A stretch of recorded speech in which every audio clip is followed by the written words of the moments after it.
সারা দেশ বিএনপির বিরুদ্ধে ফুঁসে উঠেছে এবং এইটা একটা অনিবার্য সংঘাতের দিকে অগ্রসর হইতেছে। আমি গত পরশু একটা ভিডিওতে দেখাইছিলাম যে টিনের সালে কাউয়া তারিক জিয়া বলে মিছিল, দেখেন আর একবার।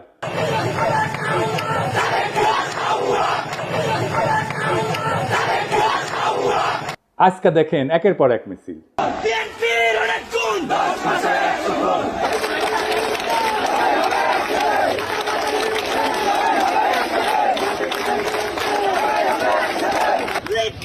পথে